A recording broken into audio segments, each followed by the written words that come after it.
இன்றைக்கி வந்து நம்ம பரங்கி பிஞ்சு பஜ்ஜி செய்ய போகிறோம். இது எங்கள் வீட்டில் காய்ச்ச பரங்கி பிஞ்சு அவ்வளோ அழகாக இருக்குது பாருங்கள். நானே பயிர் பண்ணி முதல் அறுவடை இது தான். இதில் வந்து நம்ம பஜ்ஜி செய்ய போகிறோம். அது எப்படி செய்கிறதுன்னு பார்ப்போம். பரங்கி பிஞ்சு இந்த மாதிரி நைஸாக அழகாக அரிஞ்சு வச்சுக்கணும். உங்களுக்கு எந்த சைஸ் வேணாலும் அரிஞ்சு வச்சுக்கோங்க. நான் இது மாதிரி அரிஞ்சு வச்சுருக்கேன்.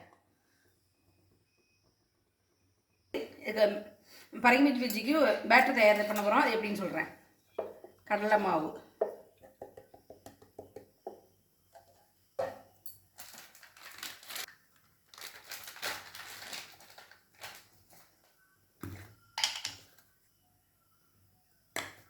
அரிசி மாவு,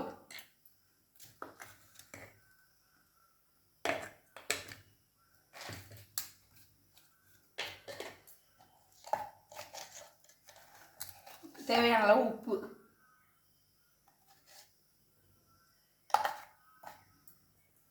பெருங்காயத்தூள்,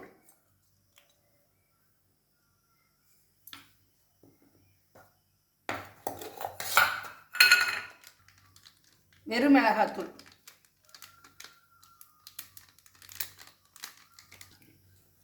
இது எல்லாத்தையும் ஒன்றா மிக்ஸ் பண்ணிடணும்.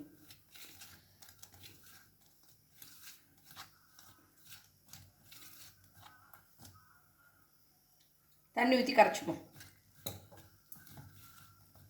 எப்படின்னு காமிக்கலாம். இந்த பதத்துக்கு கரைச்சி வச்சுக்கணும்.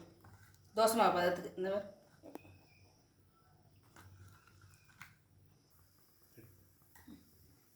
இதை பரங்கி பிஞ்சு எடுத்து இப்படி டிப் பண்ணி இதெல்லாம் போட வேண்டியது.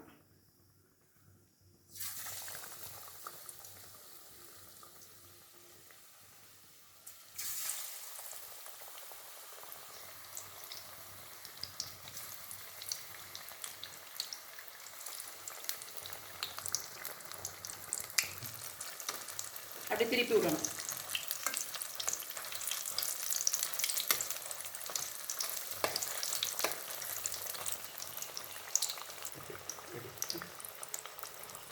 ரெண்டு பக்கமும் திருப்பி எடுத்தாச்சு. இப்போ எடுத்துடலாம். இந்த கலர் வந்ததை எடுத்துட வேண்டியதுதான்.